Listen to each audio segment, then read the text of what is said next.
Their solution is assimilation, not genocide, but assimilation, forced assimilation. They want to turn out a new Soviet man. This man will be turned out by a cookie cutter, uniform product, forgetting ancient memories, forgetting ancient traditions, and especially forgetting religion. They want the Jew to be cut to that mold. A large number of Jews will not submit. They are the activists. They are giving trouble. They want to leave. The Soviet Union, I think, has decided to let the leaders leave in order to be able to impress their mold on the people who remain. Do they think that deporting the leaders will make the movement die? They think so. They hope so. But this has been tried for thousands of years, hundreds of times before. The Jewish memory and tradition is hard to kill.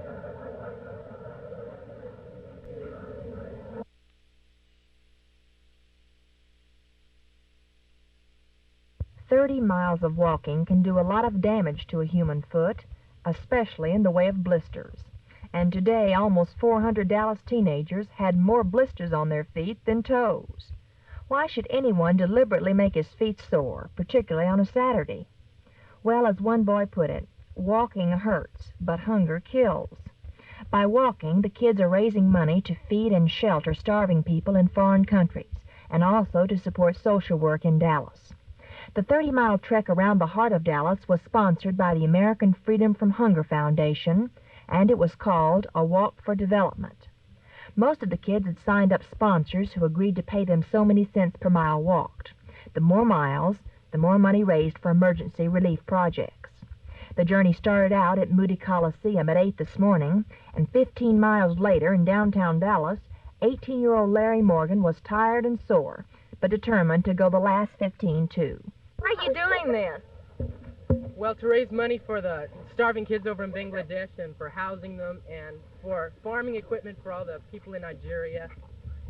Well, it's a pretty long walk. How long have you been walking? Oh, I guess about 5 hours. We started at 8 o'clock at Moody Coliseum, and we have to take a roundway circle and be back at Moody sometime in the afternoon. I don't know. I hope to be done by about 6.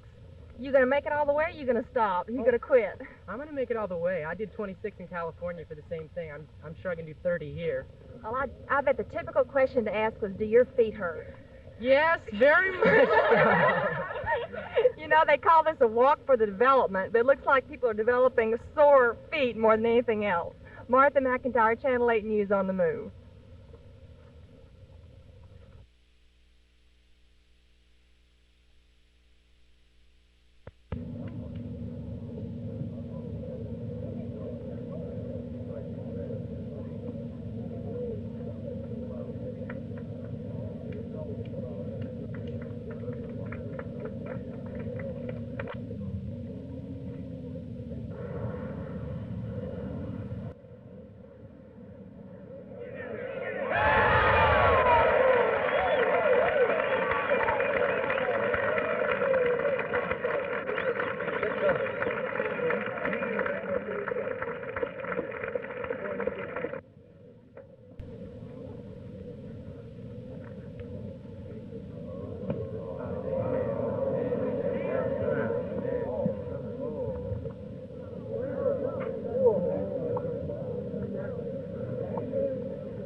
The City of Dallas holds the auctions as a means of getting rid of unclaimed merchandise, most of it stolen property that's been recovered by city authorities. These auctions furnish a person with the chance for bargains on appliances, clothes, and sporting goods, the kind of things frequently stolen, and items which can be found at almost any auction. But there's also a chance here to come up with something different. In this case, chrome-plated barbells. Someone else today purchased a tombstone that the city had picked up somewhere.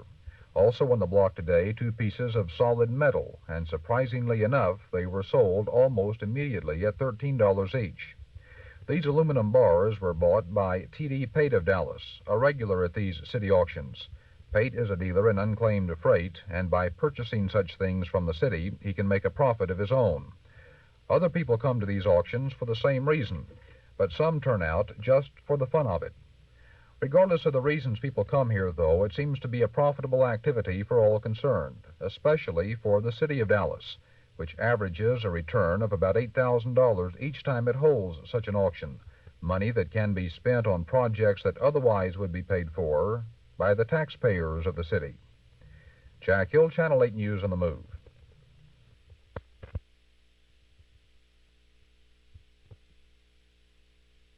I'm interested in the pathology of love relationships, and in this connection in the preconditions for normal love relationships. It seems to me that the main precondition for normal sexual development does not reside in any formal sexual education, but in the atmosphere of love, respect, stability, of emotional warmth in early childhood. So the best thing the parents can do is something which depends on their personality rather on what they think about teaching the children.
We talked with the caddy a little bit before the interview, and he said y'all's main concern today would be to try to hit all 18 greens and just get the ball down in 2.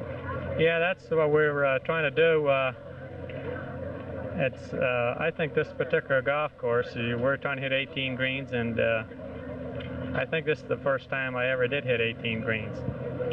Hey, now if you felt like if you shoot even par today, you'd be in pretty good standing. Do you think that even par today would be a good round, even though you shot at 3 under today? Yes, I'll take a good round. I'll take 470s any day in this golf course because it's a great golf course, and you got to have a lot of respect for it. And also they have, you got the greens are one of the fastest greens I ever played. They tell me these greens are faster than the Masters.